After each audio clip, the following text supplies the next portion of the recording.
Tá bom?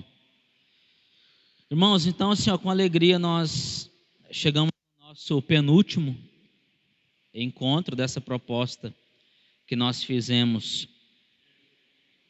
Aumentar um pouco? Aumentar um pouco, Nelson.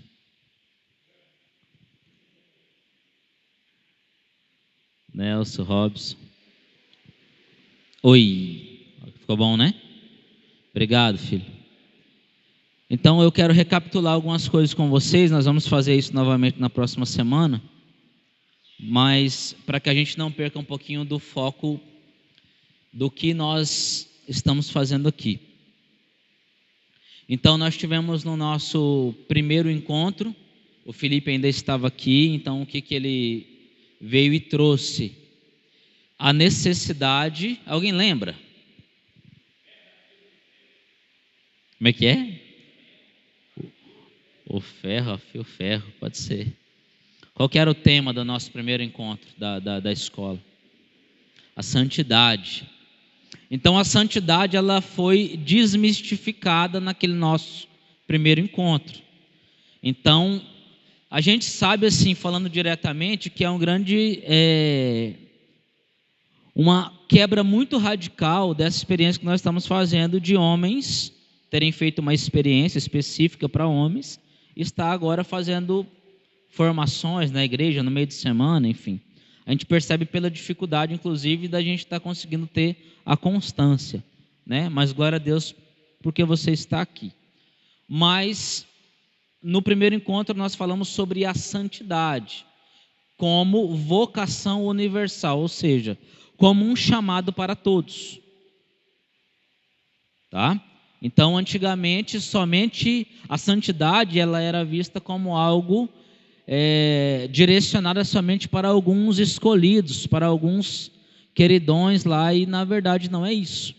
Então a igreja veio, assinou embaixo, por meio de muitos documentos, em especial Lumen Gentium, após o Concílio Vaticano II, que a vocação universal para todos, ou seja, aquele que olha e fala, para que eu nasci? Qual que é o sentido da minha vida? Eu fracasso num monte de coisa, eu não sei fazer um monte de coisa, então qual que é o que é o motivo da minha existência, a minha missão? A santidade. Nós nascemos de Deus e para Deus. Então a santidade ela é a nossa vocação, ou seja, o chamado sobrenatural que vem do coração de Deus e chega até nós. E todo chamado exige uma resposta. Então a santidade ela não nos foi apresentada como algo assim, se você quiser ser santo, amém, se você não quiser, tudo bem. Danilo, mas nós não somos livres? Sim, mas a condição de nós cumprirmos a nossa vocação, a condição de nós sermos felizes, de fato, está na capacidade de nós virarmos essa chave e compreender que sem Deus nós não somos felizes, que o pecado nos faz infeliz e que é em busca da santidade que um dia nós chegaremos ao céu. O livro de Hebreus vai dizer que sem santidade nós não veremos a Deus. Isso é muito sério. Isso não pode passar despercebido para nós. Sem santidade não tem céu. Se nós não buscarmos a nossa conversão, é isso que nós estamos fazendo aqui. E se você não tivesse não acreditasse um pouquinho nisso, você não estaria aqui. 99% de você pode não querer estar aqui. Mas o 1% de você que acredita que sem isso você não vai conseguir ser o homem que você tem que ser, o pai que você tem que ser e um dia chegar no céu. É por isso que a graça de Deus te trouxe aqui. Então, sem santidade não tem eternidade. Qual que é o maior sonho de Deus para nós? Um dia nos acolher na eternidade. Esse mundo aqui passa. E nós, homens, nós somos muito tentados aos apegos das coisas desse mundo. Então, o Senhor vem por meio dessa experiência romper, fazer essa cisão dos nossos apegos com as coisas do mundo, que inclusive tem atrapalhado na nossa vocação específica na nossa casa. Então, o nosso primeiro encontro nós falamos de santidade como vocação universal. O nosso segundo encontro, quem lembra? Maturidade. Então o padre veio aqui e ele fez uma lista de homens maduros e homens imaturos. E nós nos vimos ali em muitas características de homens imaturos. Então é como se com muita delicadeza o padre viesse e dissesse. Na verdade a gente está ouvindo isso de diversas formas desde o encontro. Ó, você não é o homem que você tem que ser. Com muito carinho dizendo assim, ó, você não é homem. Então para a gente não apelar, Deus vai colocando de uma forma carinhosa. Mas no fundo, nós aqui, nós temos que admitir que independente da nossa idade ou experiência de vida, nós somos imaturos ou afetivamente, ou no assumir da nossa vocação, ou na ilusão daquilo que nós esperamos na nossa vocação. Então por isso que nós vimos necessário falar sobre maturidade. Terceiro encontro, matrimônio. Então nós entramos num caminho aí de matrimônio, ou seja, marido. Quero que você veja dessa forma, não um matrimônio, é lógico que é o marido, né? Enfim, você precisa do matrimônio para ser marido, mas a figura do marido. Depois nós tivemos a figura é hoje, né? Do pai. É sobre isso que nós vamos falar hoje, da paternidade. Então, na figura do marido nós vamos ver o quê? Nós ouvimos coisas na semana passada do Valdecir, aqui, que ministrou a formação para nós, que muitos aqui nunca tinham ouvido daquela forma. E parece um pouco radical. O Valdecir falou ali de abertura à vida, falou ali os critérios que se exige para de fato haver um matrimônio. Então, se nós formos olhar e pegar o pé da letra, nós vamos ver que foi bastante radical o que foi dito. Só que nós não podemos ter medo da radicalidade. Por quê? Porque se nós formos voltar lá no que foi dito, lá no retiro, foi dito várias vezes para você assim, que nós estamos numa guerra, num combate. Esse combate ele é cultural, ele é de revolução, ele é histórico, mas ele é sobretudo espiritual. O campo de missão são as nossas famílias. E é uma guerra extremamente covarde com aqueles que não se preparam. Extremamente covarde com aqueles que não estão preparados. Eu me coloco junto com vocês, com aqueles, é claro, quem se sente preparado, amém. Mas com aqueles que experimentou o retiro e viu que estava muito longe daquilo que Deus quer. Então a gente viu e falou, caramba, eu vou fracassar nisso daí. Mas nós precisamos aos poucos ir tomando a resolução daquilo que foi sendo ensinado e ir levando aos poucos para a nossa vida. Então foi falado da indissolubilidade do matrimônio, do que é um casamento nulo, da condição, da primeira condição para o matrimônio, que é a prole, que é gerar filhos. Então a gente vai pegar isso, a gente vai olhar para o mundo, a gente vai ver que alguém está exagerando ou mentindo para nós. Ou Deus, na sua palavra firme, direta, radical, que não desvia nem para a direita nem para a esquerda, firme, ou a sociedade que vai nos desviando. Para nós entrarmos no tema de hoje, o que eu quero dizer para você? Nós temos vivido, nesses nossos tempos, um tempo de crise muito importante. E esse tempo de crise fez com que nós construíssemos em nós identidade masculina de forma muito equivocada. É por isso que é sofrido, para uns menos, outros mais, mas partilhei com alguns que fizeram o retiro, o quanto foi sofrido fazer o retiro. O quanto foi sofrido ouvir algumas coisas. Por quê? Porque existem raízes de ensinamentos que nós tivemos, ou da falta de ensinamento que nós tivemos, que hoje coloca em nós um ponto de interrogação. Mas será que é tudo isso? E o que eu digo para você é que o objetivo de Deus não é pegar um monte de informação, jogar sobre você, para que você se diminua e fale assim, nossa, eu não sou isso daí, e volte para sua casa frustrado. Não é isso. Mas é assim para que a gente olhe a verdade, que é uma só, que é Cristo. Olha a verdade que é nos apresentada, ela vai chocar com aquilo que o mundo ensinou você a ser homem. Ela vai chocar com aquilo que o mundo me ensinou a ser marido, a ser pai, que é sobre a paternidade que nós vamos falar aqui hoje. E nós livremente, individualmente, vamos tomar a decisão de que caminho nós queremos seguir. Então, estejam bem atentos nessa realidade. Quando eu falo da crise que nós temos vivenciado, é uma crise de valores e que fez com que nós não tivéssemos a capacidade de sermos bons pais. Então, nós estamos num ciclo vicioso. Na primeira aula, na introdução, no dia que o Felipe deu a formação, nós passamos o videozinho, acabou que depois eu vou mandar de novo para que vocês vejam novamente. Lá foi falado assim: nós tivemos pais limitados, que em muitas coisas não foram bons pais para nós. Então, como será possível que nós, e aí a gente vai criando mal os nossos filhos se tornarão homens e mulheres, e serão homens e mulheres também limitados, enfim. E aqui eu quero que você preste bastante atenção. Os nossos pais tiveram essa limitação porque não tiveram, talvez, a experiência que hoje nós estamos tendo. Então, o que eu quero dizer aqui, eu quero dizer de forma direta, porque a gente não tem muito tempo.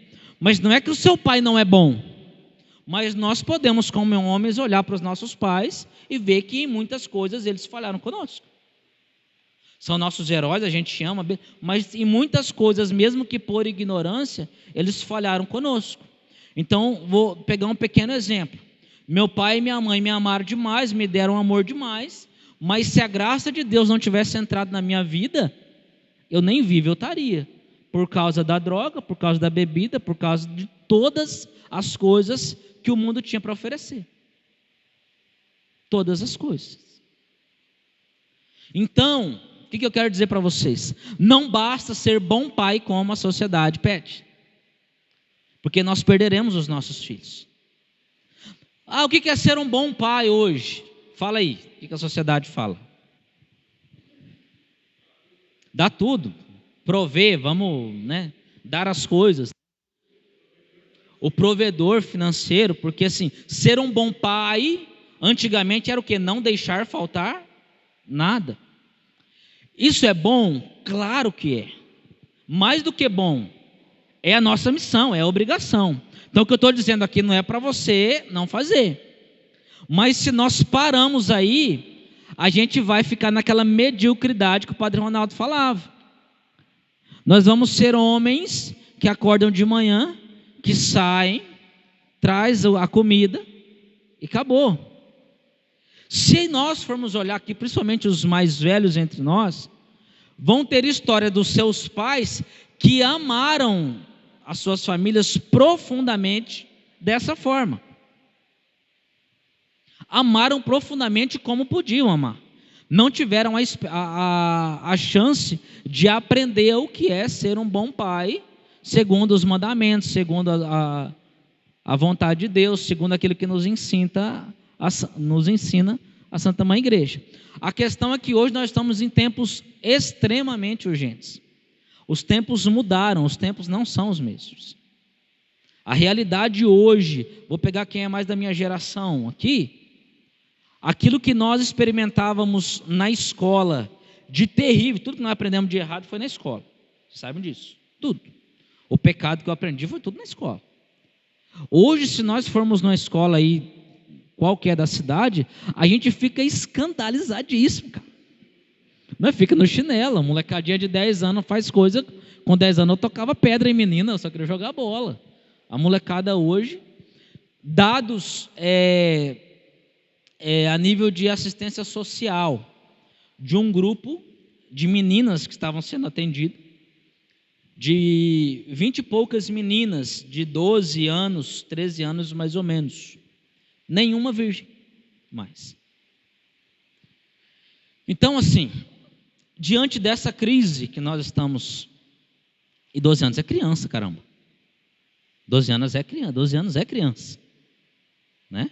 Só que o que acontece? A sociedade vai educando. Ou os pais dão. Aí você pode chegar em casa, o pai ama, a mãe ama, mas por ignorância acabou se perdendo. Então, o objetivo do tema de hoje é que nós possamos enxergar um pouco a introdução, vamos pincelar, que é muito profundo, onde nós estamos errando como pais, onde nós temos que acertar como pais, qual que é a nossa missão, na nossa paternidade. Tá bom? Então, assim, de forma bastante direta, você vai morrer um dia. E passa rápido. O que você vai deixar de legado para o seu filho? Nós precisamos compreender que nós iremos passar e os nossos filhos ficarão. Essa é a ordem natural. Se Deus abençoar, que seja assim. Que nenhum de vocês experimente ter que perder um filho. Mas, quando nós morrermos, o que nós teremos deixado? É uma pergunta. O que você quer deixar? Porque está enraizado também no homem a determinação que vem de forma sobrenatural de nós sabermos o que nós queremos, onde nós queremos chegar e a gente atingir o objetivo disso. Essa determinação, ela é própria da masculinidade. Deus nos deu isso. Lendo, acho que você compartilhou do Foro e Tradição esses dias uma postagem que dizia assim: um dia você receberá pela última vez o abraço do seu filho quando você chegar em casa. Um dia será a última vez. Quem tem filho pequeno, ou quem vai ter filho, enfim. Chego em casa, eu cheguei em casa de tarde e minha filha, papai, eu tenho 1 ano e meio. Ela veio e me abraçou. Chegará um dia que será a última vez. O que nós teremos deixado? Então, assim, se por um lado nós temos em nós enraizado uma determinação que vem de uma graça de Deus, nós temos também uma capacidade muito grande, uma burrice assim num nível elevadíssimo de não valorizar as coisas na ordem em que elas devem ser valorizadas.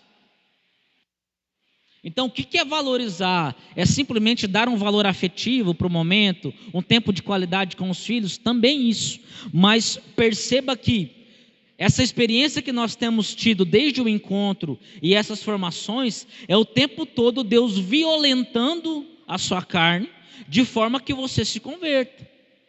De forma que eu olho para os meus defeitos e para as coisas que eu tenho ferido a minha vocação, ferido a vontade de Deus, e que eu mude. Então, valorizar a paternidade, valorizar esta vocação acima de tudo, é eu reconhecer que eu preciso ser um homem melhor. E aí eu pergunto para você, para que você existe?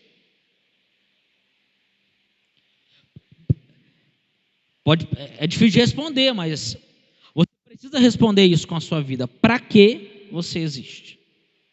Então nós poderíamos dizer assim, mudar a pergunta: para quem você existe? Para quem você vive? Nós temos um para quem. Aqueles que têm filhos ou aqueles que vão ter filhos, quem tem já consegue, enquanto eu falo, visualizar seus filhos. Quem ainda não tem, consegue ter uma noção. Mas se existe um para quem, se existe algo para quem vale a pena nós fazermos todos os sacrifícios necessários, possíveis, são os nossos filhos. Porque eles foram dados a nós puros, santos, e nós os educamos. E nós seremos cobrados. Danilo, está pesado de novo. É uma realidade isso. Uma experiência que eu tive após esse retiro foi de homens que fizeram um retiro, ou que já se separaram, ou que os filhos já estão grandes, ou seja, que já colecionam fracassos. Deixa eu ser bem direto. Sebastião, quantos anos tem seu filho mais velho? 22. Você coleciona erros com o seu filho. Você tem. Você tem mais erros com o seu filho do que eu tenho com o meu. O meu tem 3,5. Mas o que serve isso para você ou para quem tem filhos mais velhos? Não muda. Não muda absolutamente nada. Porque da mesma forma com que hoje, durante o dia, eu perdi a paciência com o meu filho de uma forma que fazia tempo que eu não perdia, e eu senti isso, você olha para a sua realidade com o seu filho, e eu vou chegar em casa, se eu pedir desculpa para o meu filho, ele não vai entender, vai me pedir desculpa. Tá bom, papai, eu te desculpo, vai me abraçar. Você pode pedir perdão para o seu filho. A graça sobre você vai ser ainda maior. Porque vai passar por uma liberdade dele te perdoar, de você perdoá-lo, porque ele já é homem. Mas vai chegar, você que tem as menininhas, você que tem sua nenenzinha que eu vi essa semana, você que tem suas menininhas. Nós que temos essa experiência, o Rosnei que também tem, vou ter que comprar uma Wanda aqui uns dias também, sabe? Nós precisamos urgentemente nos tornarmos homens por eles. E fazer o sacrifício que muitas vezes nós fizemos propósito com Deus e nós não cumprimos, e nós vamos conseguir cumprir pelos nossos filhos. Ah, porque nós amamos mais os nossos filhos? Não, porque Deus é perfeito em tudo que faz. Ele nos dá um filho, algo que nós podemos olhar, onde nós participamos da criação, onde nós vemos ali um amor que transborda, mas ali a gente enxerga, e muitas vezes pela nossa falta de fé nós não enxergamos a Deus. Propósitos que você fez de conversão, de renúncias, de vícios, de coisas na sua vida que você não conseguiu, em propósitos, em meio às lágrimas diante de Deus, em novena e tudo mais, você conseguirá em nome de Jesus a partir de hoje por causa do seu filho, e será ainda pelo mesmo motivo, será por Deus, será pela sua vocação. Deus deu a volta e conseguiu pegar o seu coração através da paternidade. Para muitos de nós, não para todos, a paternidade, vou mudar, para todos, a paternidade é um meio de santificação e de salvação. Porque quantas vezes eu não pequei porque pensei no nosso filho, no meu filho. E quantas vezes nós não nos constrangemos, a gente cometeu pecado, a gente chega em casa, a gente se sente sujo porque o Espírito Santo vem e nos constrange com o seu amor e mostra quando nós pecamos. A gente chega em casa, existe um picotinho de gente desse tamanho que vê heroísmo em nós, vê perfeição em nós, vê santidade em nós, vê aquilo que somente Deus pode enxergar, vê aquilo que nós... E aí a gente se sente mentiroso, porque a gente perdeu paciência no trabalho, ou muitas vezes nós temos paciência no trabalho, e somos impacientes em casa. Falo por mim, isso me constrange demais. Paciente com os amigos, mas impaciente em casa. Cometo algum pecado, cometo um erro e chego em casa, existe alguém olhando com os olhos de Deus para mim e vendo perfeição. Então isso precisa encher o nosso coração de esperança. Isso não é só afeto, não é natural você chegar em casa, abrir o portão, o filhinho vir, nossa, o Senhor, obrigado, enfim, isso vai trabalhando a gratidão, mas é Deus te perdoando de todas as cagadas que você fez durante o dia. Ó, estou te dando uma nova chance, olha o que eu te dei, porque daí constrange, você não merece, e aí Deus te dá, entende? Então a paternidade precisa ser para muitos aqui um motivo, uma cisão de muitos caminhos errados que até hoje nós não conseguimos mudar por nenhum outro motivo, mas que pelos nossos filhos nós faremos, até porque vai haver consequências diante disso. Eu quero pegar de forma um pouquinho mais metódica 4 pontos e vou pincelar com vocês 4 conselhos de santos para a educação dos nossos filhos. Antes, eu quero aqui dizer uma coisa, preste bastante atenção.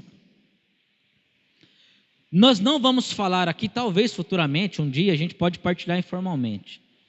Mas eu não vou falar aqui para você, Adriano, como você vai educar sua filha. Exemplo, meu filho não toma refrigerante. Eu mando nisso. O seu pode tomar refrigerante porque você manda. Acabou. Seu filho pode assistir um tipo de desenho, o meu outro tipo de desenho que eu não gosto. Eu não vou mexer nessa realidade. Então aqui não é pegar e tirar a sua autonomia diante do seu filho. Muito pelo contrário. É lembrar você da autoridade mesmo, e da responsabilidade que você tem nas suas mãos. que vai muito além de ser pai segundo o mundo manda. Acorda de manhã, vai trabalhar, faz a compra, paga a luz, paga a energia, paga a internet, compra roupa, compra brinquedo e papapá, papapá, papapá, papapá. Seu filho tem 18 anos e não aprendeu coisas que ficam, repetindo, porque nós iremos morrer. Haverá um último dia, nós iremos morrer. E quando nós morrermos, os nossos filhos precisarão ter aprendido coisas extremamente simples conosco. E que nós não tenhamos no nosso fim de vida o remorso de olhar e ver que nós ensinamos tantas coisas vazias para os nossos filhos e deixamos de dar exemplos de coisas que ficam. Coisas que ninguém pode mudar. Até mesmo manias. Porque a gente tem isso, né, com os nossos pais, né? Mania. Dá um exemplo, meu sogro com o meu filho. Meu sogro tem a mania de pegar um palitinho e ficar com um palitinho aqui, um palitinho aqui. Meu filho lembra. São coisas que, as manias, as coisas santas, isso também são coisas santas. Mas nós não vamos entrar agora na sua autonomia de como educar os seus filhos. Mas existem algumas coisas que são para todos nós. Ser obediente a Deus. Nós só poderemos exigir a obediência se nós antes aprendermos a obedecer. A autoridade do pai dentro de sua casa está na sua capacidade de amar. Mas tudo que nós queremos do nosso filho é a reciprocidade, e nos primeiros anos é o respeito por meio da obediência. E São João Bosco vai dizer: se nós queremos saber mandar, temos primeiro de saber obedecer, procurando impor-nos mais com amor do que com o temor. Não existe maior autoridade que você vai ter diante do seu filho do que ele enxergar em você a submissão da sua vida a Deus. Um filho que chega em casa e encontra o pai rezando. O Padre Ronaldo falou aquele dia, quando ele estava aqui falando sobre maturidade, que o pai dele reza muito mais do que a mãe. Isso não é algo, não deveria ser um achado. Porque o líder espiritual dentro das nossas casas precisa ser a gente. Ah, mas lá em casa é diferente. Precisa. Lembra que eu acabei de dizer agora que eu não vou entrar em coisas particulares. Mas aquilo que é para todos, é para todos. O líder espiritual nas nossas casas precisa ser o homem. Deus quis que fosse assim. Isso não quer dizer que a nossa mulher não saiba mais de Bíblia que nós, não saiba mais novena do que nós, mas nós precisamos ter a humildade, voltar para o básico. E é isso que nós estamos fazendo, e eu louvo demais a Deus pela humildade, porque é isso que Deus está trabalhando em vocês, em nós aqui. A humildade da gente vir aqui e aprender coisas básicas. Porque nós precisamos admitir que são coisas fundamentais. E eu conheço muito de vocês aqui de caminhada. E essas coisas aqui eu também estou aprendendo. Mas nós vamos ficar na ignorância da soberba, ou nós vamos reconhecer que nós somos ruins e nós precisamos aprender para algo imensamente maior, que é para a salvação da nossa família. É por isso que nós estamos aqui. Então a nossa autoridade, ela vai começar a acontecer de forma natural e sobrenatural. Isso vai transbordar no coração dos nossos filhos. Isso vai dar fruto. Eles vão se lembrar disso por toda a vida. Quando ele, num determinado momento, e eu já adianto, nós vamos montar um plano espiritual de proposta depois para vocês. Quando naquele determinado momento onde ele fazer qualquer outra coisa, seja a hora de rezar. Uma Ave Maria, de joelhinho no chão. O inferno vaza, cara. A graça de Deus vem sobre a sua casa. E muita coisa que não dá certo na nossa família e não vai dar, é porque nós não trazemos essas coisas simples. Voltando ainda, não se perca, tá? Eu estou indo e voltando. Voltando aí naquele primeiro encontro que o Felipe aqui falou, da santidade, tudo que nós precisamos para ser felizes está ao alcance das nossas mãos, na nossa vocação familiar. É simples. Está tudo próximo. A gente só precisa ter a sabedoria. Então, ser obediente a Deus. Os 10 mandamentos. os mandamentos da lei de Deus, os mandamentos da igreja, a missa de domingo, então, o terço diário, coisinhas que isso também é específico.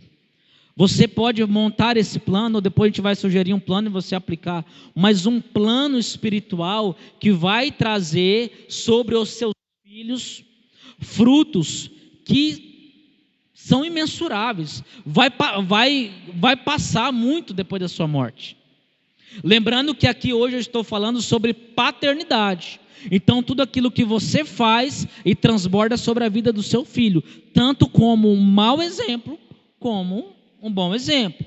Algo bom que você ensina, algo ruim que você ensina, tudo vai ficando. Certo? Então o primeiro conselho, ser obediente a Deus.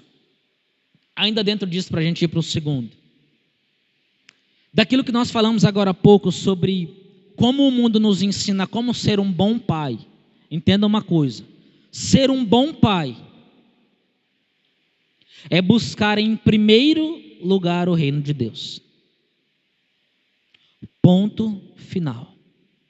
Eu conheço famílias, isso na minha família, família dos meus avós maternos, que por muitas vezes falharam em prover o alimento, porque eram muitos filhos. Não passaram fome, mas passaram muita vontade. Mas o essencial ficou. E aí cabe a nós vamos dar para os nossos filhos tudo aquilo que nós podemos dar de perecível, que o Evangelho vai denunciar que a traça corrói, que a ferrugem come. São esses tesouros que nós vamos deixar? Ou nós vamos deixar algo além disso, algo que transcende? Então, você, se é visto como um herói pelo seu filho, ou será visto como um herói pela sua filha, você, para ser um bom pai, você precisa buscar em primeiro lugar o reino de Deus. Fazer a vontade de Deus. Missa ao domingo, no mínimo. Amor pela Eucaristia. Fazer coisa. Aí você pode olhar para a sua vida e falar: cara, mas eu estou velho, como é que eu vou? Eu não faço nada disso. Volta. Se Deus está aqui. A questão não é o tempo. Se Deus te trouxe aqui, é porque há tempo. Haverá um dia que não haverá mais tempo. Mas ainda há tempo de nós mudarmos essas coisas na nossa vida, para contemplarmos a manifestação da glória de Deus na nossa casa. Amém? Segunda coisa, corrigir por amor e não por ira. Aqui vai mais, também entra em algo um pouco mais específico, mas é algo que eu falho na minha casa e talvez você também falhe. Nós precisamos enxergar nos nossos filhos uma sementinha que nos foi dada, extremamente indefesa. Ali a gente contempla a fragilidade humana.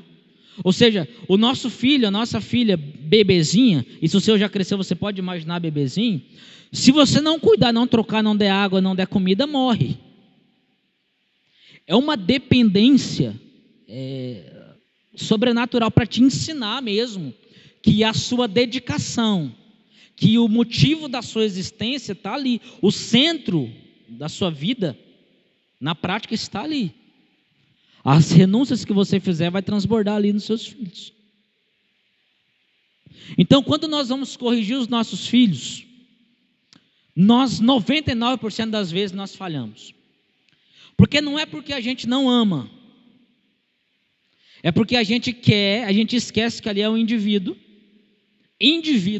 é separado de nós, que tem seus temperamentos, que tem suas emoções, que tem suas histórias, que tem tudo isso, mas que será influenciado por tudo aquilo que nós formos fazer. Eu percebo que quando eu corrijo meu filho com ira, ele fica nervoso e grita. Eu, Danilo, preciso me converter nisso, enquanto há tempo, para dar fruto. Ah, mas pelo amor de Deus, cara, quem é o homem sou eu, o líder espiritual sou eu, vou ficar gritando pela casa?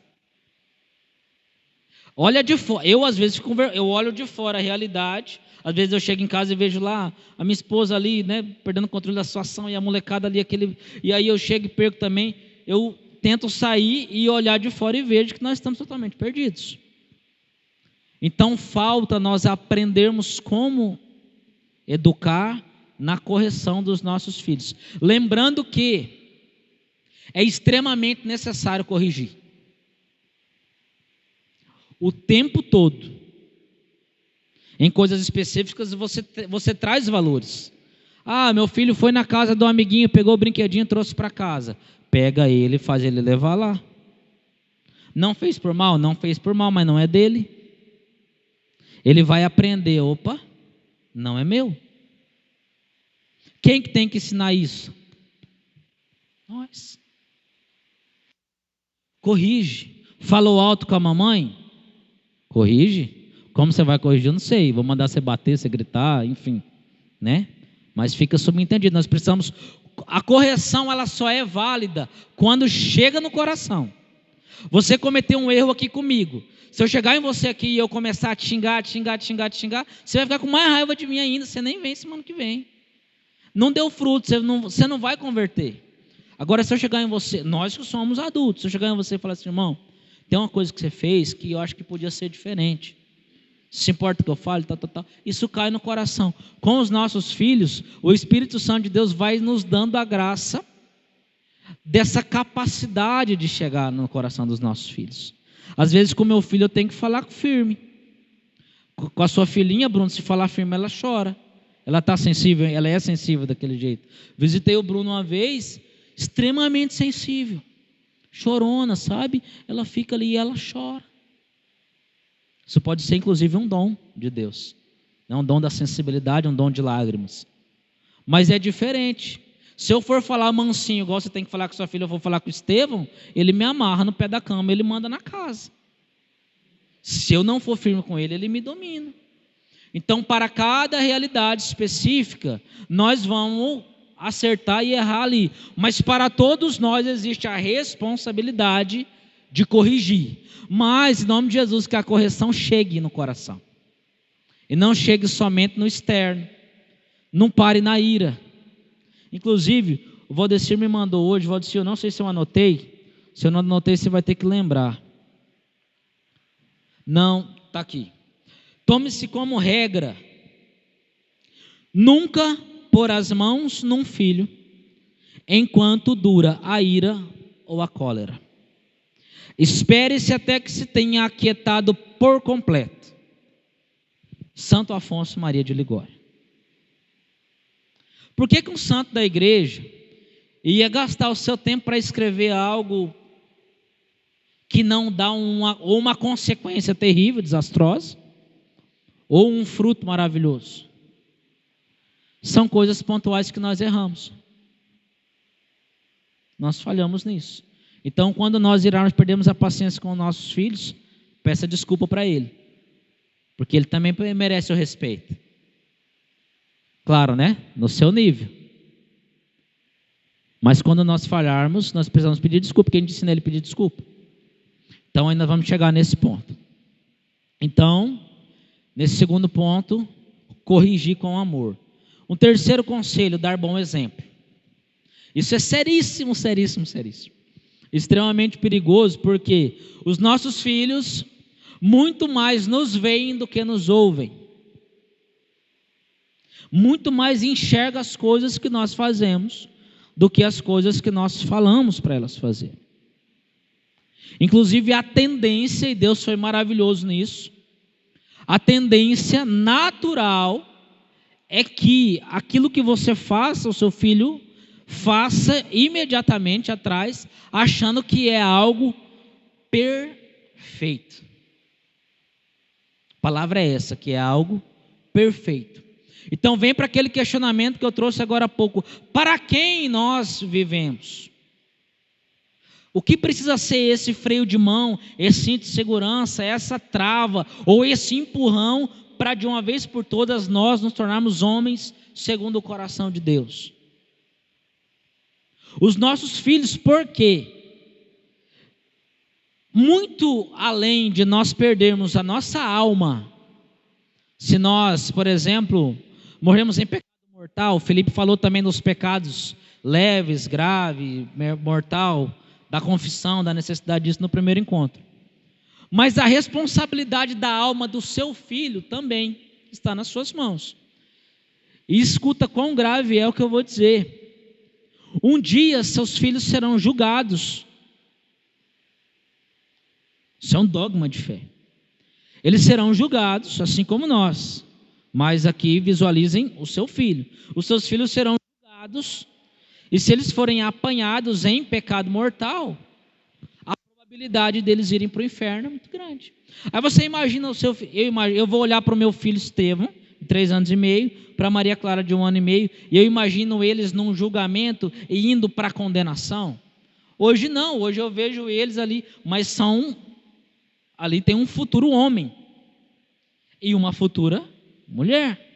Na sua casa tem futuras mulheres, na sua casa tem futuras mulheres, que um dia serão julgadas por Deus. Então nós estamos trabalhando, como São Paulo vai dizer, trabalhai na vossa salvação com temor e tremor, com muito mais temor, com muito mais estremecimento, em outras traduções vai dizer. Nós precisamos trabalhar na salvação dos nossos filhos, porque ainda não é responsabilidade deles. E nós sabemos que o nosso caráter é formado quando ainda não depende de nós. As escolhas que os nossos filhos vão fazer depois, escolha deles, mas enquanto está nas nossas mãos, nós precisamos fazer a nossa parte, ao preço de que, se nós não fizermos, nós poderemos perder os nossos filhos para Satanás e um dia eles serem condenados ao inferno. Isso não é invenção, isso é pesado sim, isso não é para assustar, isso é um fato. E se a gente ficar trabalhando aqui de forma emocionada, lúdica, seja um bom pai, abrace o seu filho, beije o seu filho, gente, isso tudo tem, isso óbvio. Mas aqui eu estou falando de algo que vai muito além disso. Por que eu não estou falando aqui dessas coisas de extrema importância, de afeto ainda? Talvez falaremos um pouco. Porque isso é o meio do caminho. Eu quero que vocês enxerguem lá na frente os frutos de você se tornar um pai de verdade, eu me tornar um pai de verdade, que eu tenho que ser, e as consequências de eu não ser esse pai. Porque se você visualiza lá na frente, você vê o que você vai perder se você fracassar como pai, e o que você vai ganhar se você tiver sucesso como pai, o meio do caminho está ganho. Pelo menos lutar pela sua conversão, por dar um bom exemplo, que é esse tópico aqui, por ser um testemunho para o seu filho. Isso é uma obrigação. Então, quando nós damos um mau exemplo para os nossos filhos, preste atenção no que eu vou dizer, é como se nós estivéssemos obrigando eles a pecar. Vou repetir. Quando nós damos um contra-testemunho, existe algo que você tem que fazer, você faz diferente. Você está obrigando o seu filho a pecar, porque naturalmente ele nasceu para seguir os seus passos. Então a responsabilidade do seu erro é ainda maior. Então perceba que a paternidade ela é uma grande graça. Mas se nós não tomarmos uma resolução dessa graça e não assumir ela com força, com uma identidade masculina santa, com fé, com renúncia, sabendo que é na cruz, sabendo que é preciso viver um amor de fato, nós vamos negligenciar a paternidade e perderemos os nossos filhos para o mundo. Certo? Então assim, aí você pode pensar, Danilo, mas o mundo está aí. O mundo está aí. Nossos filhos erraram conosco, nossos pais erraram conosco, e nós fomos para o mundo e a graça de Deus permitiu que hoje nós estivéssemos aqui. Se você olhar para a sua vida de pecado, tudo que você cometeu de pecado, hoje você está aqui.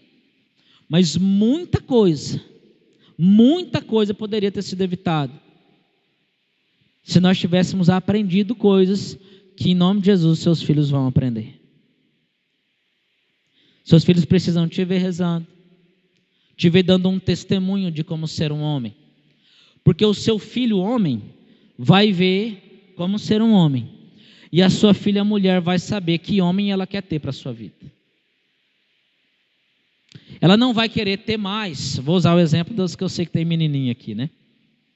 Ela não vai querer ter menos do que aquilo que ela viu em você. Sua filhinha não vai mendigar amor. E vamos sair da ilusão de que minha filha não vai namorar, não vai casar. Não, nós precisamos querer que ela se case. Porque muitos ainda vivem nessa ilusão, né? De tipo assim, não, porque minha filha, que eu já vou comprar um revólver, que não sei o quê. Não, cara. Porque assim não. Nós precisamos rezar muito para que Deus coloque no caminho dos nossos filhos homens e mulheres de Deus. Mas antes de nós queremos receber das outras famílias homens e mulheres de Deus, nós precisamos dar também homens e mulheres de Deus. Então, se as suas filhas receber de você, ver em você o que é ser um homem, o que é ser um marido, a postura em cada situação, aqui meu pai não grita, aqui meu pai silencia, aqui eu vi que meu pai assumiu o controle da situação, aqui eu vi que meu pai errou, mas meu pai corrigiu, pediu desculpa.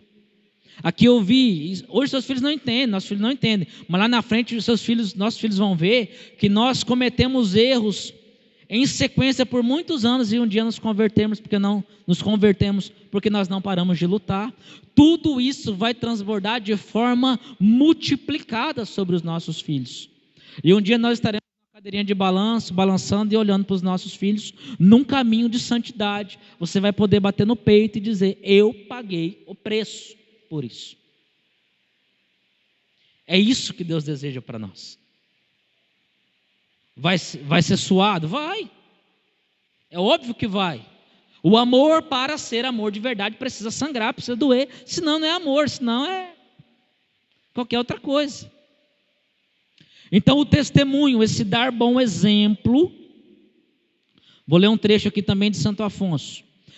Presta atenção. É preciso deixar-se ver no mundo e não se enclausurar como uma freira em casa? Que bem se pode esperar dos filhos que veem o pai o dia inteiro sentado na taberna e depois chegar bêbado em casa? Ou então visitar casas suspeitas, confessando-se uma só vez no ano, ou só muito raramente? Santo Tomás diz que tais pais, de certo modo, obrigam seus filhos a pecar. Que é aquilo que eu falei para vocês. Então, a boa notícia, talvez não é tão boa assim, é que tudo aquilo que nós estamos fazendo vai transbordar sobre a vida dos nossos filhos. Vai recair sobre a vida dos nossos filhos. E se nós estamos mornos, se nem fede, nem cheira, piorou. Porque daí ele vai seguir do jeito que o mundão quer, e o mundo não vai levar o seu filho para o céu. Quarto e último conselho. Será que eu não fui claro? Você quer que eu dar bom exemplo? Dar bom exemplo. Tá, o primeiro, vocês pegaram tudo? O primeiro, ser obediente a Deus. Corrigir com amor. O terceiro, dar bom exemplo. Você pode colocar aí do lado, você que anotou, dar testemunho. É o Espírito de Deus que gera em nós um testemunho, meus irmãos. Então, se nós achamos que o nosso testemunho é para os de fora, e também é nossa obrigação enquanto batizado, na nossa casa, que é onde nós somos piores, muitas vezes, muitas não, sempre, é na nossa casa que nós manifestamos ali todos os nossos, ali a máscara cai mesmo, é ali que de fato nós temos que buscar a nossa conversão. Ao preço do sangue, se for preciso, ao preço de você quebrar em você de forma radical tudo que você aprendeu até hoje a ser como homem. Eu falava na conclusão da formação que o Valdecir deu a semana passada, que foi maravilhosa, sobre a pessoa do marido, que talvez você não seja um bom marido. E aqui eu quero pegar muito nesse ponto, antes de nós entrarmos no quarto e último conselho. Dificilmente nós seremos bons pais se nós não formos bons maridos. Certo? Não dá para separar. Deus, ele é perfeito em tudo que faz. Ah, mas pai é pai. Cara, não vou entrar no mérito daqueles que porventura se separaram, ou um filho fora de casamento, enfim. São as realidades que a graça de Deus e a misericórdia de Deus toma conta de preservar aquilo que é o essencial. Mas em tudo, quando nós vemos um pai falhando e gerando isso de consequências terríveis nos filhos, como traumas e tudo mais, na grande maioria das vezes, estou falando em números de vezes, são de falhas do pai com a mãe, ou da mãe com o pai, enfim. Mas aqui falando da figura masculina. Então o pai traiu a mãe, quem sofre são os filhos. O pai bateu na mãe, quem sofre são os filhos. O pai xingou a mãe, quem sofre são os filhos. Ele é um bom pai, mas não é um bom marido. Isso não faz o menor sentido. O menor sentido. Então é por isso que a conversão em nós, ela precisa ser gradativa, eficaz, mas completa. Então nós vamos pegando e pincelando onde nós estamos falhando como marido. E talvez você seja um bom marido, mas só bom não dá. Só bom é média. Se você der uma escorregada, você falha.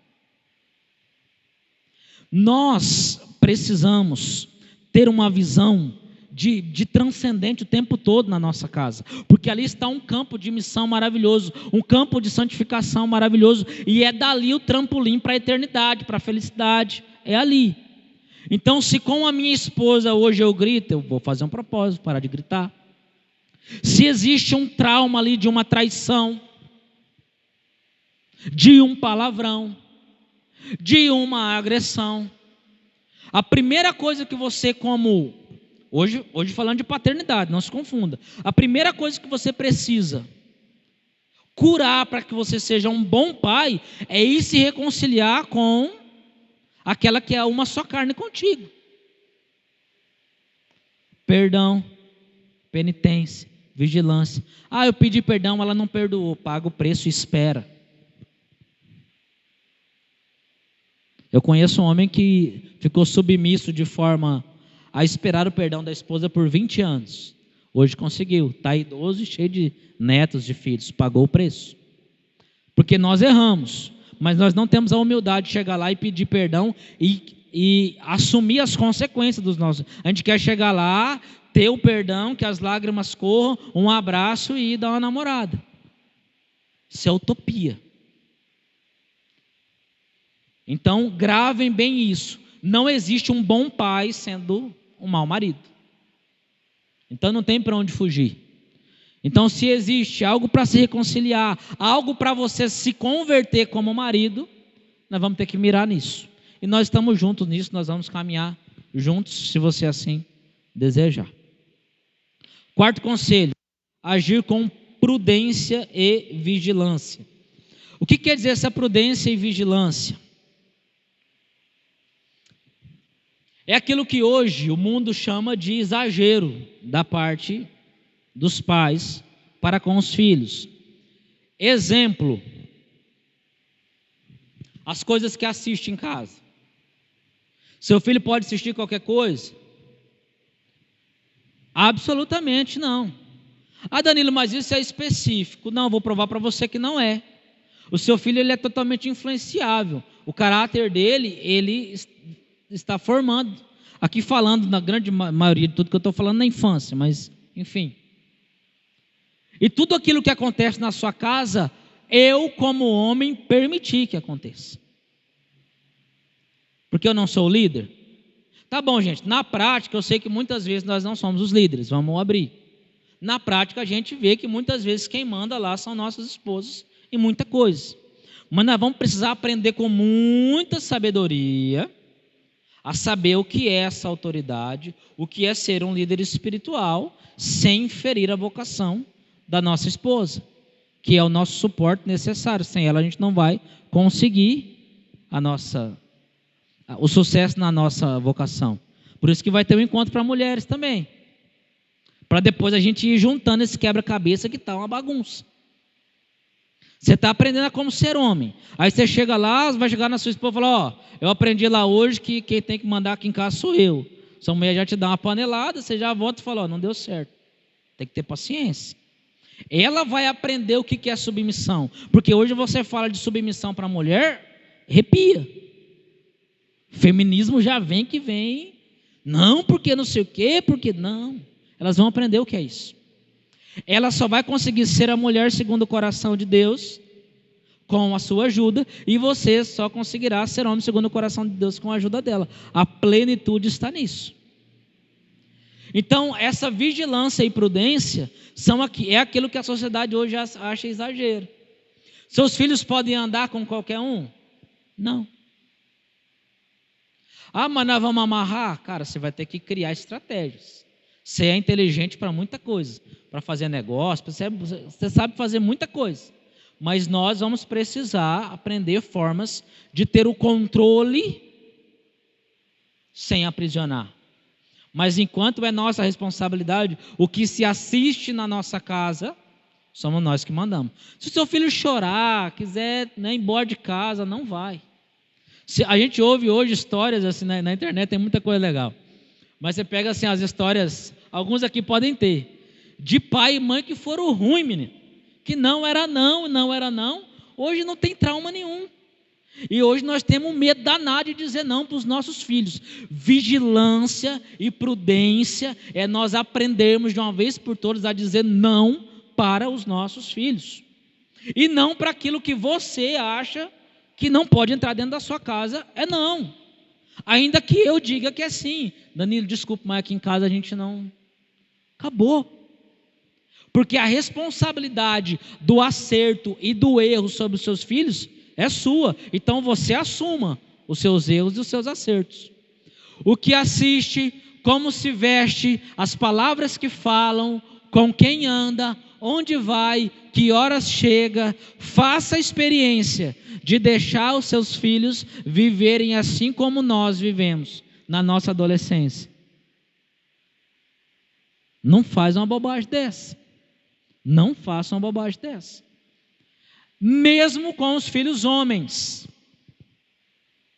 Aqui já vem na minha cabeça uma formação que nós temos mais ou menos montada sobre como criar um filho homem. Porque nós fomos criados também para pegar todo mundo, para viver a nossa virilidade, a masculinidade de forma totalmente porca, podre, e hoje nós somos tudo doentes por causa disso. E aí a gente sabe disso, percebe isso, e nós temos um menino em casa, e na cabeça de quem de nós que temos meninos, filhos homens, passou pela cabeça de ensinar a castidade, a sexualidade de forma santa, assim como São José, para os nossos filhos. Porque ou você faz isso, ou o diabo vai pegar seu filho. Então percebe que é urgente, percebe que é importante, percebe que é um combate, percebe que existe uma radicalidade, mas a gente não pode ter medo disso, porque o mundo está batendo doído. E aí a gente chega com todo o cuidadinho, não, meu filho, porque não sei o quê, enfim. Se der para ir com um jeitinho e der certo, amém. Se não der certo, a chave da sua casa quem tem é você, o controle da televisão quem tem as pilhas é você, com quem sai, hora que vai, onde que é você. Enquanto tiver sobre a sua responsabilidade de formação espiritual, de formação de caráter, onde transborda a sua liderança espiritual da sua casa, onde a sua vocação ganha sentido, quem manda na sua casa é você. E você não vai se arrepender de exercer aquilo que você nasceu para ser. Muitos de nós aqui não exercemos até hoje nem 1% daquilo que nós nascemos para ser na nossa família. Então o convite que nós fazemos a você, a todos vocês, e eu penso que seja um desejo do coração de Deus para nós mesmos, é a gente despertar para essas coisas e investir em aprender isso. Talvez a gente olhe aqui, o Igor, você olha assim e fala assim, cara, eu não sei ensinar para minha filha tal coisa. Te contar um segredo. Ela não sabe que você não sabe. Você vem para cá, aprende, volta para sua casa como o herói, o bambambam. Bam, bam. É isso que nós somos. Aqui nós sabemos que nós somos Zé Ruela. Vou dar um exemplo simples. Se eu pegar aqui a Bíblia e pedir para você abrir lá, 1 Macabeus, tal, vai ter alguém que vai abrir em cima, porque lê a Bíblia. Vai ter alguém que vai ficar, meu Deus, o que eu faço tal. Entre nós aqui tem problema? Não. Então você vai aprender onde que está Macabeus, porque no dia que seu filho pedir, você fala, não filho, está aqui. Testemunho que eu ouvi de um pai, testemunho muito bonitinho. Tinha 2 meninas. Ele ensinava, fazia a tarefa da escola à noite, era ele. A esposa era acamada. Não lembro se vegetava, enfim, mas não tinha condição. Ele ensinava a matéria, e aí quando ela ia dormir, ele continuava lá, estudando. E aí, isso passou muitos anos. A filha mais velha chegou nele e falou, pai, por que o senhor